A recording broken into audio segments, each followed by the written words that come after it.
Assalamualaikum warahmatullahi wabarakatuh. Selamat pagi dan salam sejahtera untuk kita semua. Apa kabarnya teman-teman? Semoga dalam keadaan sehat walafiat ya. Tetap jaga kesehatan dan tetap di rumah saja ya, agar tidak tertular virus COVID-19. Dan semoga kita dapat bertemu kembali secara langsung di kampus kita tercinta ya teman-teman. Baik, pada kesempatan kali ini, kelompok 3 akan menyampaikan materi presentasi yang berjudul karakteristik sosial peserta didik SD. Sebelum kelompok 3 mempresentasikan hasil diskusinya, kita perkenalan dengan kelompok 3 dulu ya teman-teman. Perkenalkan, saya Ida Lutfia Syarifah dengan NIM 180404061 dan rekan-rekan saya Saniatul Fitri dengan NIM 180404005, Suci Rahmadanti dengan NIM 180404021, Muhammad Nurul Azmi dengan NIM 180404037, Nita Risma Wahyuni dengan NIM 180404051, Anggi Viviana dengan NIM 180404071, dan Khalifatul Karimah dengan NIM 180404087. Baik, untuk materi yang pertama akan dijelaskan oleh Bu Nita Risma. Kepadanya kami persilahkan.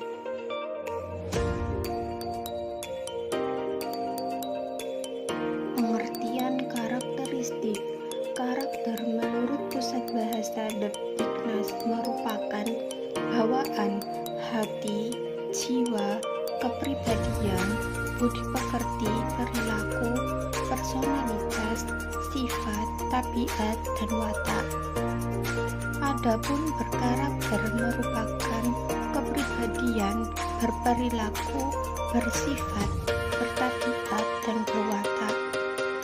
Menurut Tadkiro Musfiro, karakter mengacu pada serangkaian sikap atau attitude, perilaku atau behavior, motivasi atau motivation, dan keterampilan atau skill.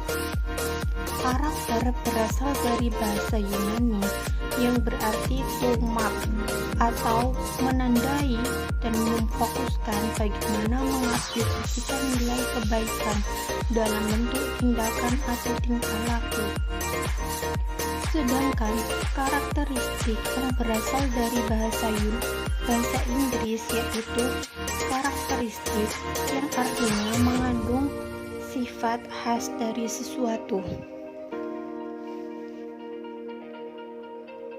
Jadi, dapat disimpulkan bahwa karakteristik itu adalah sesuatu sifat yang khas yang melekat pada diri seseorang atau suatu objek, dan pada setiap individu memiliki karakteristik yang berbeda-beda. Materi yang selanjutnya yaitu karakteristik siswa SD. Tingkatan kelas di sekolah dasar dapat dibagi menjadi dua, yaitu kelas rendah dan kelas tinggi. Kelas rendah terdiri dari kelas 1, 2, dan 3, dengan kelas tinggi yaitu kelas mulai dari kelas 4, 5, dan 6. Menurut Bud Harrington yang dikemukakan bahwa usia 9-12 tahun memiliki ciri perkembangan sikap individualis sebagai tahap lanjut dari usia 6-9 tahun dengan ciri-ciri perkembangan sosial yang pesat. Pada tahapan ini, peserta didik berupaya semakin mengenal siapa dirinya dengan teman sebayanya. Jika proses ini tanpa bimbingan, anak akan cenderung sukar beradaptasi dengan lingkungannya. Keterampilan sosial itu terbagi dalam 4 kategori. Yang pertama, environmental behavior, merupakan bentuk perilaku yang menunjukkan tingkah laku sosial individu dalam mengenal dan memperlakukan lingkungan hidupnya. Contohnya yaitu seperti peduli lingkungan. Lalu yang kedua, interpersonal behavior, ialah bentuk perilaku yang menunjukkan tingkah laku sosial individu dalam mengenal dan mengadakan hubungan dengan sesama individu lain. Contohnya yaitu membantu orang lain, bersikap positif terhadap orang lain, dan juga memberi salam pada orang lain. Lalu yang ketiga ada self-related behavior, yaitu bentuk perilaku yang menunjukkan tingkah laku sosial individu terhadap dirinya sendiri. Contohnya, sikap positif terhadap diri sendiri, perilaku bertanggung jawab, dan perilaku beretika. Lalu yang terakhir ada task-related behavior, yaitu bentuk perilaku atau respon individu terhadap sejumlah tugas akademis.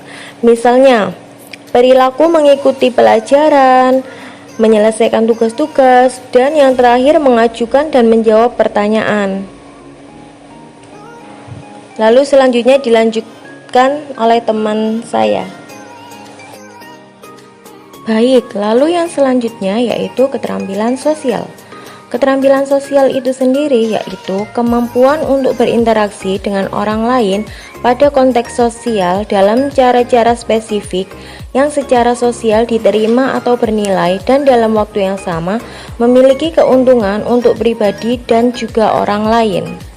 Untuk yang selanjutnya ada karakteristik siswa mempengaruhi keterampilan sosial. Dilihat dari sisi psikologis, kondisi yang mempengaruhi keterampilan sosial contohnya ialah emosi dan kemampuan berempati. Pengaturan emosi sangat membantu, baik bagi anak yang mampu bersosialisasi dengan lancar maupun yang tidak. Anak yang mampu bersosialisasi dan mengatur emosi akan memiliki keterampilan sosial yang baik. Namun, jika anak yang mampu bersosialisasi namun kurang dapat mengontrol emosi, cenderung akan berlaku agresif dan merusak. Kondisi psikologis lainnya yang mempengaruhi keterampilan sosial ialah perkembangan kognitif dan bahasa. Kemampuan sosial kognitif dapat mempengaruhi keterampilan sosial anak, seperti kemampuan melihat dari perspektif orang lain dan kemampuan berempati. Pada perkembangan bahasa, dengan bertambahnya perbendaharaan kata dan kemampuan bahasa, anak mampu memperluas lingkungan sosialnya. Materi yang selanjutnya yakni pengaruh teman sebaya terhadap keterampilan sosial. Besarnya pengaruh interaksi teman sebaya terhadap perkembangan perilaku sosial anak dapat terjadi karena interaksi dengan teman sebaya memberi anak standar perilaku yang disetujui oleh kelompok sosialnya dan memberi anak sumber motivasi untuk mengikuti standar perilaku melalui persetujuan atau ketidaksetujuan sosialnya. Keuntungan bagi keterampilan sosial melalui interaksi dengan teman sebaya, yakni anak tidak saja mempunyai kesempatan untuk belajar tentang perilaku-perilaku yang harus ditempatkan, tetapi anak juga mendapatkan kesempatan untuk orang lain menilai perilaku anak tersebut. Pemberian kesempatan pada anak untuk menjalin hubungan dengan teman sebayanya merupakan media bagi anak untuk mencoba dan mengembangkan keterampilan sosial yang telah didapatnya dari orang tua dan di sekolahnya. Jadi, teman sebaya dapat mempengaruhi keterampilan sosial anak, karena dalam proses saling mengenal dan berhubungan, anak akan memulai mempertimbangkan pandangan serta penerimaan dari teman sebayanya. Apa itu perkembangan sosial peserta didik SD?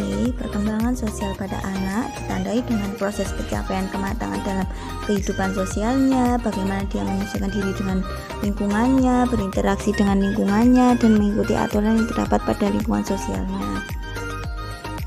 Poin selanjutnya adalah pentingnya memahami karakteristik siswa bagi seorang guru. Sebagaimana guru, mau tidak mau dituntut untuk bisa memahami karakteristik siswa. Karakteristik siswa merupakan bagian pengalaman siswa yang berpengaruh pada keefektifan proses belajar. Di dalam proses pembelajaran sendiri, guru perlu memahami setiap karakter siswa yang jauh lebih beragam. Misalkan, jika dalam satu kelas terdapat 30 siswa, maka pada kelas tersebut akan menemukan 35 karakter siswa yang berbeda-beda, mulai dari latar belakang sosialnya, ekonomi, kemampuan inteligensi, bakat, motivasi belajar, gaya belajar, dan sebagainya. Pemahaman tentang karakteristik siswa bertujuan untuk mendeskripsikan bagian-bagian kepribadian siswa yang perlu diperhatikan untuk kepentingan rancangan pembelajaran. Selain itu, mengenal karakteristik siswa dapat mengetahui kualitas perseorangan dan menjadi petunjuk dalam memilih strategi pembelajaran apa yang cocok dengan siswa tersebut. Jadi, alangkah baiknya sebelum memulai pelajaran, seorang pendidik mencari tahu tentang bagaimana keadaan dan kondisi siswanya. Selain bermanfaat bagi kelancaran proses pembelajaran bermakna, juga dapat menjalin keterkaitan emosional antara pendidik dan peserta didik. Begitu pentingnya memahami dan mengenal karakteristik siswa, maka seorang guru harus meluangkan waktunya bersama siswa, baik berkomunikasi dan berinteraksi dengan siswanya, serta mengembangkan potensi yang dimiliki siswa dan memberikan perhatian yang maksimal kepada siswa dalam membimbing mereka pada tercapainya tujuan pendidikan. Kesimpulan, karakteristik merupakan suatu sifat yang khas yang melekat pada diri seseorang atau suatu objek, dan pada setiap individu memiliki karakteristik yang berbeda-beda. Pada tahapan ini, anak atau peserta didik berupaya semakin ingin mengenal siapa dirinya dengan teman sebayanya. Jika proses ini tanpa bimbingan, anak akan cenderung sukar berpartisipasi dengan lingkungannya. Untuk itulah, sekolah memiliki tanggung jawab untuk menanggulanginya.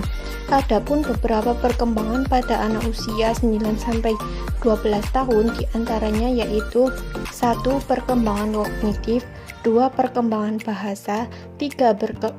Perkembangan berbicara, dan 4. Minat baca. Demikian isi presentasi kami kali ini. Semoga apa yang kami jelaskan dapat bermanfaat bagi kita semua. Jika ada kekurangan, mohon dimaafkan, karena kesempurnaan benar-benar hanya milik Allah Subhanahu wa Ta'ala. Akhirul kalam, wassalamualaikum warahmatullahi wabarakatuh.